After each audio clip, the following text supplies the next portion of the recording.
Hi everyone, నేను మీ Chaitanya. Welcome to our channel. ఈరోజు వీడియోలో మటన్ దమ్ బిర్యానీ రెసిపీని చూపిస్తున్నాను. యాజ్ టీజ్గా నేను చూపించినట్లు మిస్ చేయకుండా చేయండి. పక్కా రెస్టారెంట్ స్టైల్లో ఉంటుంది ఈ బిర్యానీ. ఓకే, మరి వీడియోలోకి వచ్చేద్దాం. బిర్యానీ చేయడానికి ముందుగా మనం రెడీ చేసి పెట్టుకునేవి చూసేయండి. ఫస్ట్ ఫ్రైడ్ ఆనియన్స్ కోసం 2 ఆనియన్స్ని ఇలా సన్నగా పొడవుగా కట్ చేసుకొని ఆయిల్లో ఫ్రై చేసుకోవాలి. ఈ ఫ్రైడ్ ఆనియన్స్ బిర్యానీకి ఇంకా ఎక్కువ టేస్ట్ వచ్చేలా చేస్తాయి. వీటిని తీసి పక్కకి పెట్టుకోండి. నెక్స్ట్ ఇక్కడ నేను 1/2 kg మటన్ని తీసుకున్నాను. మటన్ని 2 times వాష్ చేశాక ఇందులోకి కారం, సాల్ట్, పసుపు, అల్లం వెల్లుల్లి పేస్టు, మటన్ మసాలా, ధనియాల పొడి, గరం మసాలా, ఫ్రైడ్ ఆనియన్స్, పెరుగుని ఇలా మజ్జిగలాగా చేసి యాడ్ చేసుకోవాలి. అంతా మిక్స్ చేసి 1 hour అయినా పక్కకి పెట్టుకోండి. ఇలా మిక్స్ చేయడం వల్ల బిర్యానీ ఇంకా ఎక్కువ టేస్ట్ వస్తుంది. నెక్స్ట్ మటన్ గ్రేవీ కోసం ఒక టమాటా అండ్ ఒక మిర్చి పేస్ట్ని చేసుకొని పక్కకు పెట్టుకోండి. నెక్స్ట్ 1/2 kg మటన్కి 400 grams రైస్ని తీసుకున్నాను. 2 times వాష్ చేసి వీటిని నానబెట్టుకోండి. ఇక్కడ నేను బాస్మతి రైస్ తీసుకున్నాను. మీరు నార్మల్ రైస్తో అయినా యూస్ చేసుకోవచ్చు. ఇప్పుడు బిర్యానీ ప్రాసెస్ని చూసేయండి. కుక్కర్లో ఆయిల్ వేసి అది హీట్ అయ్యాక బగారా సమాను మసాలాని వేయండి.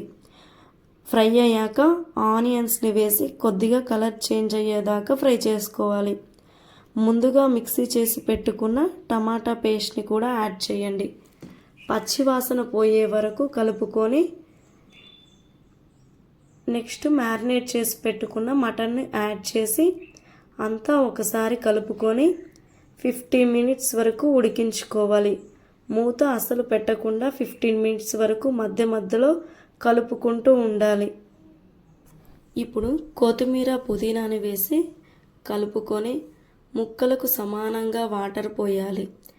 టేస్ట్ చూసి సాల్ట్ని అడ్జస్ట్ చేసి కుక్కర్ విజిల్ పెట్టి 3 to 4 whistles వచ్చేలా చూడాలి. ఒకవేళ మటన్ ముదురుగా ఉంటే ఇంకా ఎక్కువ విజిల్స్ వస్తాయి. నెక్స్ట్ వేరే స్టవ్ మీద ఒక పెద్ద గిన్నెను తీసుకొని 2 liters వరకు వాటర్ పోసి అందులో సాల్ట్, బగారా సామాన్ మసాలా, ఆయిల్ వేసుకొని వాటర్ అనేవి మరిగేటప్పుడు ఈ నానబెట్టుకున్న రైస్ని అందులో వేసి కలుపుకోవాలి. రైస్ అనేది 80% వరకు కుక్ అయి ఉండాలి. అలా కుక్ అయ్యాక ఆ రైస్ని ఇలా వేరే దాంట్లోకి వాటర్ని డ్రైన్ అవుట్ చేసి పక్కకి పెట్టుకోవాలి.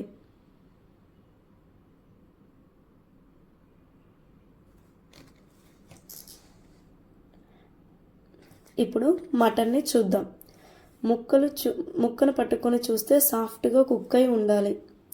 ఇందులో నుండి కొంచెం గ్రేవీని తీసి ఒక గిన్నెలోకి తీసుకోండి. ఇది తర్వాత యూస్ చేయాలి. ఇక్కడ నేను మటన్ను దమ్ పెట్టడం కోసం ఒక పెద్ద గిన్నెలోకి మటన్ని ట్రాన్స్ఫర్ చేశాను. మటన్ దమ్ ఈ మాత్రం గ్రేవీ ఉంటే చాలు, ఎక్కువ తక్కువ కాకుండా చూసుకోండి. డ్రైన్ చేసుకున్న రైస్ని లేయర్ లాగా మొత్తాన్ని వేసుకోవాలి.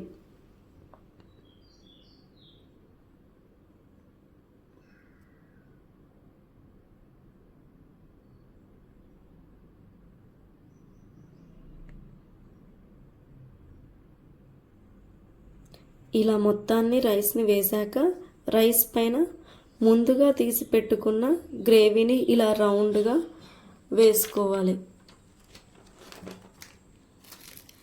నెక్స్ట్ సాఫ్రాన్ ఉంటే కొద్దిగా పాలల్లో కలిపి వేయండి, లేకపోతే ఆర్టిఫిషియల్ కలర్ని వాటర్లో కలిపి ఇలా స్ప్రెడ్ చేయండి రైస్ మీద.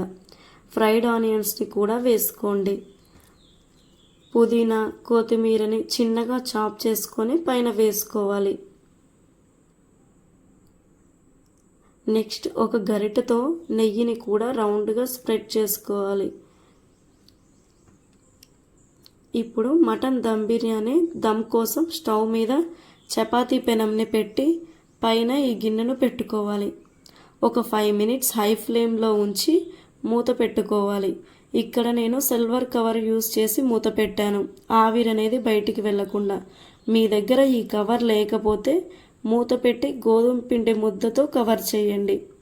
ఇక్కడ బరువు కోసం ఒక గిన్నెను పెట్టాను పైన. మటన్ దమ్ కరెక్ట్గా 20 మినిట్స్ పడుతుంది. 20 మినిట్స్ తర్వాతకి మూత తీసి చూడండి. అంతే అండి, మటన్ దమ్ బిర్యానీ రెడీ. దీనిని 50 to 30 మినిట్స్ అలా వదిలేయండి. తర్వాత సర్వ్ చేసుకోండి. అంతే అండి, డెఫినెట్గా రెస్టారెంట్ స్టైల్ టేస్ట్ ఉంటుంది. తప్పకుండా ట్రై చేయండి. ఓకే అండి, thank you. Don't forget to subscribe my channel.